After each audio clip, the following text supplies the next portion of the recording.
வணக்கம். தந்தையின் பாட்காஸ்ட் செய்திகளை வாசிப்பது பார்த்திபன். முதலில் தலைப்புச் செய்திகள். குட்கா பான் மசாலா தடை உத்தரவை உயர்நீதிமன்றம் ரத்து செய்ததை எதிர்த்து உச்சநீதிமன்றத்தில் மேல்முறையீடு செய்ய முடிவு. தமிழக அரசு அறிவிப்பு. ஈரோடு கிழக்கு இடைத்தேர்தலில் காங்கிரஸ், தேமுதிக, அமமுக உள்ளிட்ட கட்சிகளும் தீவிர பிரச்சாரம்.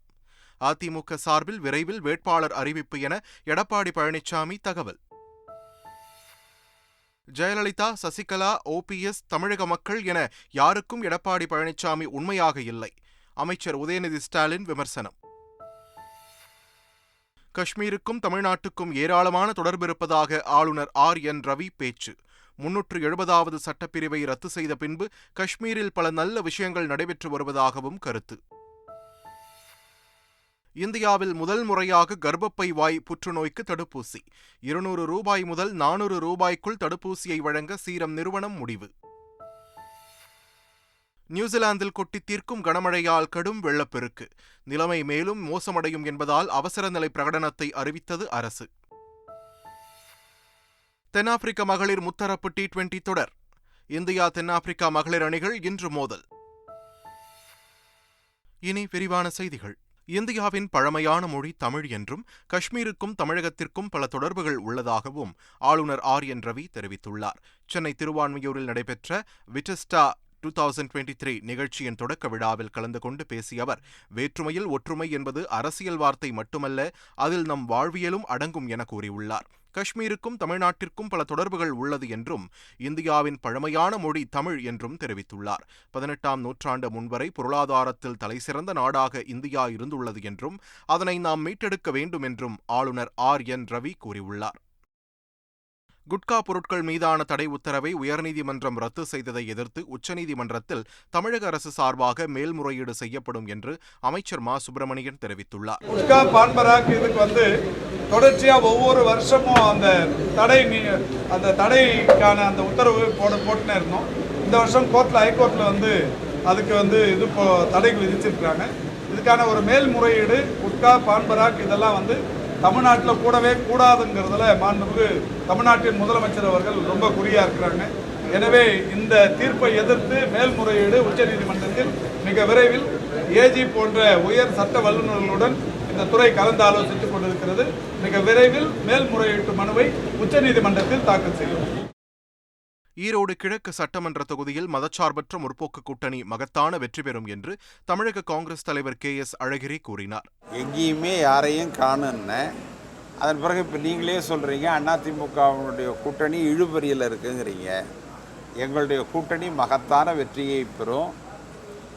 தமிழக முதலமைச்சர் ஸ்டாலின் அவர்களும் எங்களுடைய இளம் தலைவர் ராகுல் காந்தி அவர்களும் மற்றும் எங்களுடைய மத சார்பற்ற கூட்டணி கட்சிகளுடைய தலைவர்களும் மக்களுக்கு நல்ல திட்டங்களை சொல்லியிருக்கிறார்கள், நம்பிக்கைகளை கொடுத்திருக்கிறார்கள்.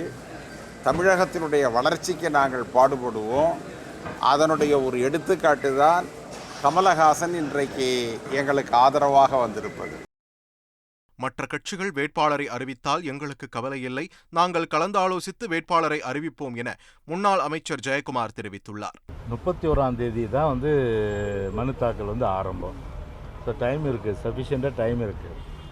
அதனால் களத்தை பொறுத்தவரை எங்களுடையது, வெற்றி பெறுவதும் நாங்கள் தான். அதில் அவங்க முன்னே போயிட்டாங்களா, அவங்க வேட்பாளர் அறிவிச்சிட்டாங்களா, அவங்க ஊழியர் கூட்டம் அறிவிச்சிட்டாங்களா, அதெல்லாம் பெருசு இல்லாது. களமே எங்களுது, வெற்றி எங்களுது தான். அதனால் விருப்ப மனு வாங்கியிருக்கிறோம். 26ஆம் தேதி முடிஞ்சிச்சு. ஆட்சி மன்ற குழு கூடி விரைவிலேயே வேட்பாளர் அறிவிக்கப்படுவார் என்பதை தெரிவித்துக் கொள்கிறேன். குறிப்பிட்ட காலக்கெடுவிற்குள் எங்கள் கூட்டணியை ஆதரிக்கும் கட்சிகள் அறிவிப்பார்கள் என்று தமிழ் மாநில காங்கிரஸ் கட்சியின் தலைவர் GK வாசன் தெரிவித்துள்ளார். தேர்தலுடைய ஆணையம் அதனுடைய கோட்பாடுகள் எல்லாம் ஒரு காலக்கெடு கொடுத்திருக்கிறது. அந்த காலக்கெடுவுக்குள் வேட்பாளர் அறிவிக்கப்படுவார். மேலும் எங்களை ஆதரிக்கக்கூடிய கட்சிகளெல்லாம் உறுதியாக அந்த காலக்கெடுவுக்குள் அதிகாரப்பூர்வமாக ஆதரிக்கும் என்பதிலே மாற்று கருத்தே இருக்க முடியாது. ஈரோடு கிழக்கு சட்டப்பேரவை தொகுதி வேட்பாளர் விரைவில் அறிவிக்கப்படுவார் என எதிர்க்கட்சித் தலைவர் எடப்பாடி பழனிசாமி கூறியுள்ளார். ஈரோடு மாவட்டம் பெருந்துறை சாலையில் அமைந்துள்ள திருமண மண்டபத்தில் எடப்பாடி பழனிசாமி தலைமையில் ஆலோசனைக் கூட்டம் நடைபெற்றது. முன்னாள் அமைச்சர் செங்கோட்டையன் தலைமையில் 111 பேர் கொண்ட தேர்தல் பணிக்குழு அறிவிக்கப்பட்டிருந்தது. அதில் பங்கு பெற்றவர்களுக்கான தேர்தல் பணிகள் மற்றும் வாக்காளர் விவரங்கள் பகுதி வாரியாக பிரித்து வழங்கப்பட்டது. ஆலோசனையில் முன்னாள் அமைச்சர்கள் Dindigul Srinivasan, C V. Shanmugam, K P. Munusamy, Udumalai Radhakrishnan, R B. Udhayakumar உள்ளிட்டோர் பங்கேற்றனர். ஆலோசனைக் கூட்டம் முடிந்து வெளியே வந்த எடப்பாடி பழனிசாமி விரைவில் வேட்பாளர் அறிவிக்கப்படுவார் என்று கூறினார். ஈரோடு கிழக்கு தொகுதியில் போட்டியிடும் தேமுதிக வேட்பாளர் ஆனந்த் தனது பிரச்சாரத்தை தொடங்கினார். அடுத்த மாதம் 27ஆம் தேதி நடைபெறும் இடைத்தேர்தலில் தேமுதிக சார்பில் ஈரோடு மாவட்ட செயலாளர் எஸ். ஆனந்த் போட்டியிடுவார் என கட்சி தலைமை அறிவித்தது. அதன்படி தேர்தல் பணியில் இறங்கிய ஆனந்த் தனது பிரச்சாரத்தை தொடங்கினார். சின்னப்பாவடியில் உள்ள கோட்டை ஸ்ரீ பத்ரகாளியம்மன் கோவிலில் தனது ஆதரவாளர்களுடன் சிறப்பு பூஜை செய்த ஆனந்த் வீடு வீடாக சென்று வாக்கு சேகரிப்பில் ஈடுபட்டார். கோவில்களையும் அவற்றில் உள்ள செல்வங்களையும் பாதுகாக்க இந்து சமய அறநிலையத்துறையால் மட்டுமேதான் முடியும் என்று அமைச்சர் சேகர் பாபு தெரிவித்துள்ளார். இந்து சமய அறநிலையத்துறை என்பது அரசாங்கத்தின் கட்டுப்பாட்டில் இருந்தால்தான் அனைத்துமே ஒரு கட்டுப்பாட்டுடன் இயங்கும். அப்படி இல்லை என்றால் 48,000 திருக்கோயில் இந்து சமய அறநிலையத்துறை சார்பில் இருக்கின்றது. அந்த திருக்கோயிலில் யார் யாருக்கென்று ஒப்படைக்க முடியும்? அடுத்து அந்த திருக்கோயிலுக்கு விலைமதிப்பற்ற செல்வங்கள் இருக்கின்றன, விலைமதிப்பற்ற நிலங்கள் இருக்கின்றன. இனி எந்த காலத்திலேயும் உருவாக்க முடியாத அளவிற்கு அற்புதமான கலை பொக்கிஷங்கள் இருக்கின்றன. இவைகளெல்லாம் பாதுகாக்க வேண்டும் என்றால் இந்து சமய அறநிலையத்துறையினால்தான் முடியும். பிரதமர் மோடி குறித்த ஆவணப்படத்தை திரையிட முயன்ற டெல்லி பல்கலைக்கழக மாணவர்கள் 24 பேரை டெல்லி போலீசார் கைது செய்தனர். டெல்லி ஜவஹர்லால் நேரு பல்கலைக்கழகம் மற்றும் ஜாமியா பல்கலைக்கழகம் போன்றவற்றில் பிபிசி ஆவணப்படத்தை மாணவர்கள் திரையிட பல்கலைக்கழக நிர்வாகம் தடை விதித்திருந்தது. இந்நிலையில் பீம் ஆர்மி கூட்டமைப்பைச் சேர்ந்த மாணவர்கள் ஆவணப்படத்தை திரையிட முயன்றபோது காவல்துறையினர் மாணவர்களை கைது செய்தனர். கைது செய்ததற்கு எதிர்ப்பு தெரிவித்து மாணவர்கள் போராட்டத்தில் இறங்கியபோது மாணவர்களுக்கும் காவல்துறையினருக்கும் இடையே மோதல் ஏற்பட்டது. முத்தரப்பு பேச்சுவார்த்தையில் உடன்பாடு ஏற்பட்டதை அடுத்து வரும் 30, 31 ஆகிய தேதிகளில் திட்டமிட்டிருந்த வேலைநிறுத்த போராட்டம் தள்ளி வைக்கப்பட்டுள்ளது. நாடு முழுவதும் உள்ள தேசியமயமாக்கப்பட்ட வங்கி ஊழியர்கள் வரும் 30, 31 ஆகிய தேதிகளில் வேலைநிறுத்தம் செய்வதாக அறிவித்திருந்தனர். அகில இந்திய ஊழியர் சங்கம் உள்ளிட்ட 9 சங்கங்களின் கூட்டமைப்பு சார்பாக இந்த வேலைநிறுத்தம் அறிவிக்கப்பட்டிருந்தது. இந்நிலையில் உதவி தலைமை தொழிலாளர் ஆணையர், வங்கி நிர்வாகம் மற்றும் வங்கி ஊழியர்கள் கூட்டமைப்பு ஆகியோர் பங்கேற்ற முத்தரப்பு பேச்சுவார்த்தை இன்று நடைபெற்றது. அதில் 3 கோரிக்கைகள் குறித்து பேசப்படும் என உத்தரவாதம் கொடுத்த காரணத்தால் 2 நாட்கள் வேலைநிறுத்த போராட்டத்தை தள்ளி வைப்பதாக அனைத்து வங்கி ஊழியர்கள் கூட்டமைப்பு தெரிவித்துள்ளது. பீகாரில் மத்திய அமைச்சர் அஸ்வினி குமார் சௌபேவின் சகோதரர் நிர்மல் சௌபே மாரடைப்பால் உயிரிழந்த விவகாரத்தில் 2 அரசு மருத்துவர்கள் சஸ்பெண்ட் செய்யப்பட்டுள்ளனர். பகல்பூரில் வசித்து வரும் நிர்மல் சௌபேவுக்கு திடீரென மாரடைப்பு ஏற்பட்டதால் அங்குள்ள அரசு மருத்துவமனைக்கு அழைத்துச் செல்லப்பட்டார். அங்கு சிகிச்சை அளிக்கப்பட்ட நிலையில் தீவிர சிகிச்சை பிரிவுக்கு மாற்றப்பட்டார். ஆனால் அங்கு மருத்துவர்கள் இல்லாத நிலையில் நிர்மல் சௌபே உயிரிழந்தார். தகவல் அறிந்து உறவினர்கள் மருத்துவமனையில் குவிந்தனர். மருத்துவமனையின் அலட்சியத்தால் அவர் உயிரிழந்ததாக குற்றம் சாட்டினர். இதனிடையே 2 மருத்துவர்களை பணியிடை நீக்கம் செய்துள்ள மருத்துவமனை நிர்வாகம் விசாரணைக்கும் உத்தரவிட்டுள்ளது. அதே நேரத்தில் வழக்கு பதிவு செய்து போலீசார் விசாரணை நடத்தி வருகின்றனர். பரந்தூரில் விமான நிலையம் அமைப்பதற்கான இடத்தை மத்திய அரசு தேர்வு செய்யவில்லை, மாநில அரசுதான் தேர்வு செய்தது என்று விமான போக்குவரத்துத்துறை இணை அமைச்சர் வி.கே. சிங் தெரிவித்துள்ளார். கட்சி நிகழ்வுகளில் கலந்து கொள்வதற்காக நெல்லை வந்த வி.கே. சிங் செய்தியாளர்களை சந்தித்தார். அப்போது அவர் பரந்தூர் விமான நிலையம் அமைப்பதில் ஏற்படும் பிரச்சினைகளை மாநில அரசுதான் பார்த்துக் கொள்ள வேண்டும் என்று கூறினார். ராகுல் காந்தியின் நடைப்பயணத்தில் பாதுகாப்பு குறைபாடுகள் இல்லை என்று ஜம்மு காஷ்மீர் காவல்துறை விளக்கம் அளித்துள்ளது. காஷிகுண்ட் பகுதியில் நடைபெற்ற நடைப்பயணம் பாதுகாப்பு காரணங்களால் நிறுத்தப்பட்டுள்ளது. உரிய பாதுகாப்பு அளிக்கும் வரை நடைப்பயணத்தை மீண்டும் தொடங்கப் போவதில்லை என காங்கிரஸ் கட்சி அறிவித்தது. இதுகுறித்து விளக்கம் அளித்துள்ள ஜம்மு போலீசார் ராகுல் காந்தியின் பாத யாத்திரையில் எவ்வித பாதுகாப்பு குறைபாடுகளும் இல்லை என்று கூறியுள்ளனர். காஷ்மீரில் நடைபெற்று வரும் ஒற்றுமை நடைப்பயணத்தில் அங்கீகரிக்கப்பட்ட நபர்கள் மட்டும் அனுமதிக்கப்பட்டனர் என்றும் பயணத்தின் போது பங்கி ஹாலில் பெருங்கூட்டம் இணைவது குறித்து அமைப்பாளர்கள் எந்த தகவலும் தரவில்லை என்றும் விளக்கமளித்தனர். கர்ப்பப்பை வாய் புற்றுநோய்க்கு இந்தியாவில் முதல் முறையாக சீரம் நிறுவனம் தடுப்பூசி தயாரித்துள்ளது. இந்தியாவில் ஆண்டுதோறும் 1,25,000 பெண்கள் கர்ப்பப்பை வாய் புற்றுநோயால் பாதிக்கப்படுகின்றனர். இந்த புற்றுநோயால் 75,000 பேர் உயிரிழப்பதாக தெரிவிக்கப்பட்டுள்ளது. இதனால் பயோடெக்னாலஜி துறையுடன் இணைந்து சர்வாவேக் என்ற பெயரில் சீரம் நிறுவனம் தடுப்பூசியை உருவாக்கியுள்ளது. இந்த தடுப்பூசியை 9 வயது முதல் 14 வயது வரை உள்ள பெண் பிள்ளைகளுக்கு செலுத்த திட்டமிட்டிருப்பதாக தகவல் வெளியாகியுள்ளது. இதற்காக ₹200 முதல் ₹400 வரை சீரம் நிறுவனம் தடுப்பூசியை வழங்க உள்ளதாகவும் தெரிவிக்கப்பட்டுள்ளது. திருப்பூரில் தமிழக இளைஞர்களை வடமாநிலத்தவர்கள் ஓட ஓட விரட்டி தாக்கும் வீடியோ சமூக வலைதளங்களில் வைரலாகி பரபரப்பை ஏற்படுத்தியுள்ளது. இதனிடையே சமூக வலைதளங்களில் வீடியோ தவறாக சித்தரிக்கப்பட்டு பரப்பி வருவதாக திருப்பூர் மாநகர காவல் ஆணையர் பிரவீன்குமார் அபினவ் தெரிவித்துள்ளார். ஏற்கனவே சொன்ன மாதிரி இது ஒரு டீ கடையில் ஏற்பட்ட ஒரு சின்ன பிரச்சனை. அதன் தொடர்ச்சியாக 2 நபர்களுக்கு சார்ந்தவங்க ஒரு கூட்டமாக வரும்போது ஏற்பட்ட சின்ன பிரச்சனை. இதில் எந்த ஒரு மோதல் இல்லை, யாருக்கும் எந்த காயம் இல்லை, எந்த அடியும் இல்லை. இது ஒரு 2 வாரத்துக்கு முன்னாடி ஒரு சில நிமிடங்களில் நடந்து முடிந்த பிரச்சனை. இந்த பிரச்சனையில் எந்த ஒரு புகாரும் அளிக்கப்படவில்லை. அதனால் யாருக்கும் இந்த பாதிப்பு இல்லை. இருப்பினும் இதில் யார் சம்மந்தப்பட்டவங்கன்னு விசாரித்து நம்ம நடவடிக்கை எடுக்கிறதுக்கு ஏற்பாடு செய்யப்பட்டிருக்கிறது. 2 வாரத்துக்கு முன்னாடி நடந்த இந்த பிரச்சனையை இப்போ ஒரு வீடியோ செய்தியை சமூக தளங்களில் தவறாக சித்தரிக்கப்பட்டு பரப்பப்படுகிறது. அது யாரும் நம்ப வேணாம், தவறான வதந்திகளை நம்ப வேணாம்.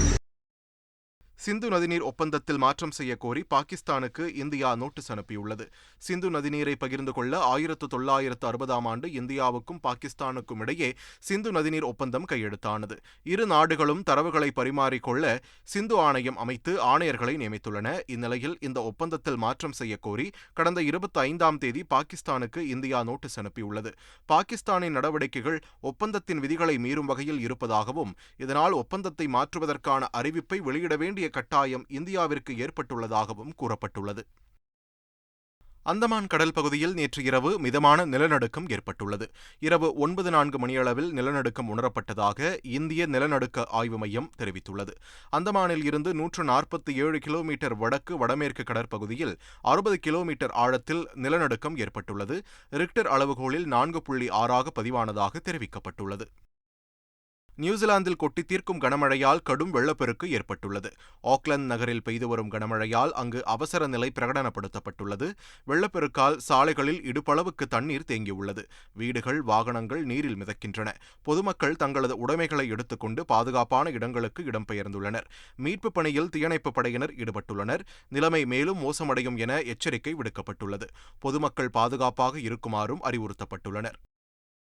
இஸ்ரேலின் ஜெருசலம் நகரில் நடைபெற்ற துப்பாக்கிச் சூட்டில் 8 பேர் உயிரிழந்தனர், 10 பேர் காயமடைந்தனர். கிழக்கு ஜெருசலத்தில் இரவில் இந்த தாக்குதல் நடந்துள்ளது. காசா பகுதியில் இருந்து பாலஸ்தீன போராளிகள் இஸ்ரேல் மீது ராக்கெட்டுகளை வீசிய சில மணி நேரங்களிலேயே இந்த சம்பவம் நடந்துள்ளது. அதற்கு பதிலடியாக இஸ்ரேல் வான்வழி தாக்குதல்களை நடத்தியது. ஆனால் உயிர்ச்சேதம் எதுவும் ஏற்படவில்லை. வியாழக்கிழமையன்று பாலஸ்தீனத்தின் மீது இஸ்ரேல் நடத்திய தாக்குதலுக்கு பதிலடியாக இந்த தாக்குதல் நடத்தப்பட்டதாக கூறப்படுகிறது. இந்தியாவுக்கு எதிரான T20 கிரிக்கெட் போட்டியில் 21 ரன்கள் வித்தியாசத்தில் நியூசிலாந்து அணி வெற்றி பெற்றது. ராஞ்சியில் நடைபெற்ற போட்டியில் நியூசிலாந்து அணி முதலில் பேட்டிங் செய்தது. 20 ஓவர்கள் முடிவில் அந்த அணி 6 விக்கெட்டுகளை இழந்து 176 ரன்களை எடுத்தது. பின்னர் பேட்டிங் செய்த இந்திய அணி 20 ஓவர்கள் முடிவில் 9 விக்கெட்டுகளை இழந்து 155 ரன்களை மட்டுமே எடுத்தது. இதன் மூலம் 21 ரன்கள் வித்தியாசத்தில் நியூசிலாந்து வெற்றி பெற்றது. 3 போட்டிகள் கொண்ட T20 தொடரின் முதல் போட்டியிலேயே இந்திய அணி தோற்றது. தென்னாப்பிரிக்காவில் நடைபெறும் முத்தரப்பு மகளிர் T20 கிரிக்கெட் தொடரில் இந்தியா தென்னாப்பிரிக்கா அணிகள் இன்று மோதுகின்றன. ஈஸ்ட் லண்டனில் இந்திய நேரப்படி இன்று இரவு 10:30 மணிக்கு லீக் போட்டி தொடங்குகிறது. இந்தியா மற்றும் தென்னாப்பிரிக்க அணிகள் தலா 8 புள்ளிகளுடன் ஏற்கனவே இறுதிப் போட்டிக்கு தகுதி பெற்றுவிட்டதால் இன்றைய போட்டி சம்பிரதாய போட்டியாகவே இருக்கும். இதுவரை ஒரு வெற்றி கூட பெறாத வெஸ்ட் இண்டீஸ் மகளிர் அணி தொடரிலிருந்து வெளியேறியது குறிப்பிடத்தக்கது. மீண்டும் தலைப்புச் செய்திகள். குட்கா, பான் மசாலா தடை உத்தரவை உயர்நீதிமன்றம் ரத்து செய்ததை எதிர்த்து உச்சநீதிமன்றத்தில் மேல்முறையீடு செய்ய முடிவு. தமிழக அரசு அறிவிப்பு. ஈரோடு கிழக்கு இடைத்தேர்தலில் காங்கிரஸ், தேமுதிக, அமமுக உள்ளிட்ட கட்சிகளும் தீவிர பிரச்சாரம். அதிமுக சார்பில் விரைவில் வேட்பாளர் அறிவிப்பு என எடப்பாடி பழனிசாமி தகவல். ஜெயலலிதா, சசிகலா, OPS, தமிழக மக்கள் என யாருக்கும் எடப்பாடி பழனிசாமி உண்மையாக இல்லை. அமைச்சர் உதயநிதி ஸ்டாலின் விமர்சனம். காஷ்மீருக்கும் தமிழ்நாட்டுக்கும் ஏராளமான தொடர்பு இருப்பதாக ஆளுநர் ஆர்.என். ரவி பேச்சு.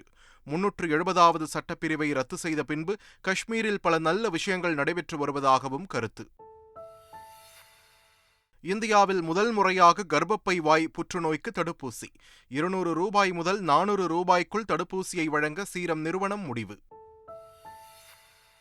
நியூசிலாந்தில் கொட்டி தீர்க்கும் கனமழையால் கடும் வெள்ளப்பெருக்கு.